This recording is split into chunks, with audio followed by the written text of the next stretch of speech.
আসসালামু আলাইকুম রহমতুল্লাহি ওয়া বাড়ি থেকে পেরেশানি, অভাব অনটন, রোগ ব্যাধি একেবারে শেষ হয়ে যাবে এবং আপনার জীবন হয়ে উঠবে আপাদমস্তক আনন্দময় ইনশাল্লাহ। আর মনে রাখবেন, এই সাদাকা দেওয়ার জন্য অনেক বেশি ধন সম্পদ কিংবা পয়সাওয়ালা হওয়া জরুরি নয়, বরং গরিব থেকে গরিব ব্যক্তিও একেবারে খুব সহজেই এই সাদাকাগুলো দিতে পারবেন এবং এর মাধ্যমে নিজের ভাগ্য এবং নিয়তি পরিবর্তন করতে পারবেন। তো সেজন্য আজকের এই ভিডিওটি আপনাদের সকলের জন্যই অত্যন্ত গুরুত্বপূর্ণ একটি ভিডিও হতে চলেছে। কাজেই আশা করি আপনারা পুরো ভিডিওটিকে একদম শেষ পর্যন্ত দেখবেন। তাহলে চলুন শুরু করা যাক। মাত্র 2টি সাদাকা জীবনের যে কোনো বিপদে আপদে আপনার সামনে ঢাল হিসেবে দাঁড়িয়ে থাকবে, কারণ সাদাকা হচ্ছে এমন একটা আমল যা আল্লাহ তাআলার নিকট অতি পছন্দের। এ বিষয়ে আল্লাহ তাআলা নিজেই পবিত্র কোরআনে বলছেন, তোমরা যা কিছু দান করো নিশ্চয়ই আল্লাহ তা জানেন। সূরা আল বাকারা আয়াত 273। এই বিষয়ে নবী করিম সাল্লাল্লাহু আলাইহি সাল্লাম বলেছেন, সাদাকা গুনাহকে নিভিয়ে দেয় যেমন পানি আগুন নিভিয়ে দেয়। অর্থাৎ আমরা প্রতিদিনই ভুল করি, সাদাকা সেই ভুলের কাফফারা হয়। এছাড়াও সাদাকা নিয়ে আরো অনেক মহা গুরুত্বপূর্ণ হাদিস রয়েছে। তার মধ্যে অন্যতম কিছু হাদিস সমূহ হচ্ছে, যে ব্যক্তি গোপনে সাদাকা করবে সে আল্লাহর আরশের ছায়ায় থাকবে, সহিহ বুখারী।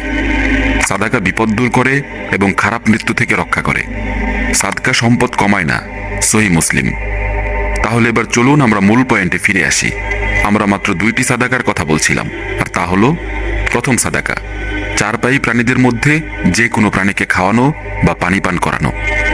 আমরা সবাই জানি যে চারপায়ী প্রাণী বলতে এমন প্রাণীদেরকে বোঝানো হয় যাদের 4টি পা আছে, যেমন বিড়াল, কুকুর অথবা গরু এবং ছাগলেরও 4টি পা থাকে।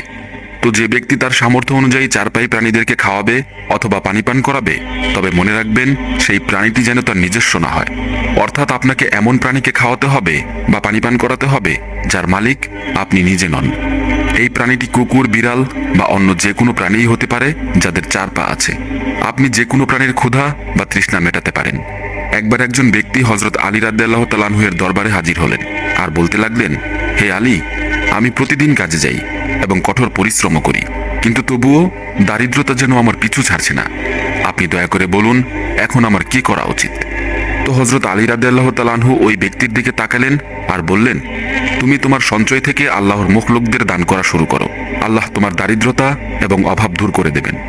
এমন কথা শুনে সেই ব্যক্তিটি বলল, হে আলী, আমি তো খুবই দরিদ্র ও অসহায় একজন মানুষ এবং নিজের জীবনে নানা অভাব অনটনে জর্জরিত। এই অবস্থায় আমি অন্য কাউকে কিভাবে দান করতে পারি? এমনটি শুনে হযরত আলী রাদিয়াল্লাহু তাআলা আনহু হেসে বললেন, তোমার ঘরে কি খাবার আছে? ওই ব্যক্তি বলল, হ্যাঁ আছে, আমি দিনে 2 বার খাবার খাই।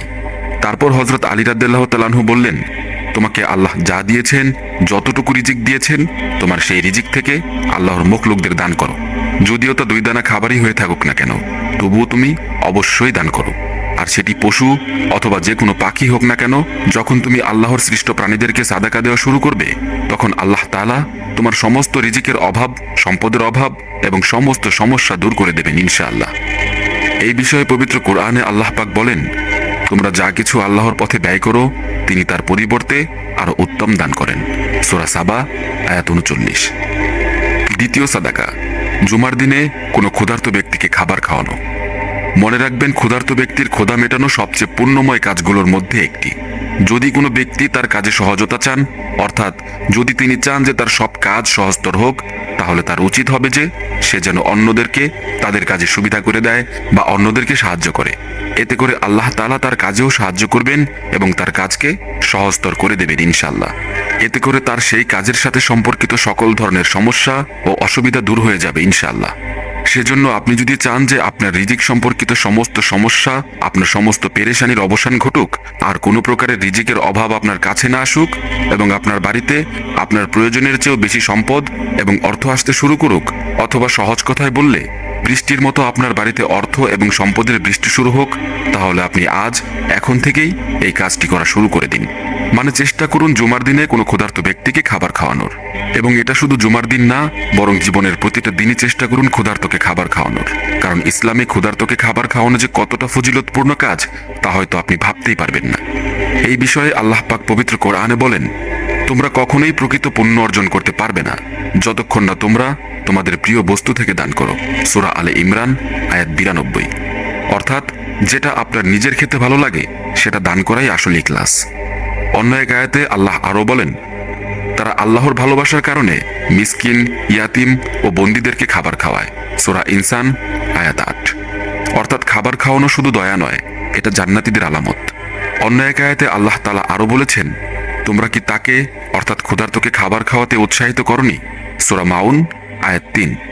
ক্ষুধার্তকে খাবার খাওয়ানোর ব্যাপারে নবী করিম সাল্লাল্লাহু আলাইহি সাল্লামের বেশ কিছু গুরুত্বপূর্ণ হাদিস রয়েছে। যেমন নবী সাল্লাল্লাহু আলাইহি সাল্লাম এক হাদিসে বলেছেন, হে মানুষ, তোমরা সালাম ছড়াও, ক্ষুধার্তকে খাবার খাওয়াও, রাতে মানুষ ঘুমালে নামাজ পড়ো, তাহলে তোমরা শান্তিতে জান্নাতে প্রবেশ করবে। তিরমিজি।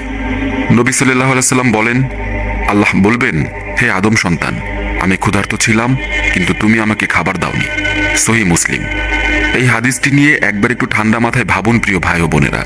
কিয়ামতের দিন আল্লাহ যদি নিজেই এই অভিযোগ করেন, তাহলে আমার আপনার অবস্থা ঠিক কি হতে পারে সেদিন?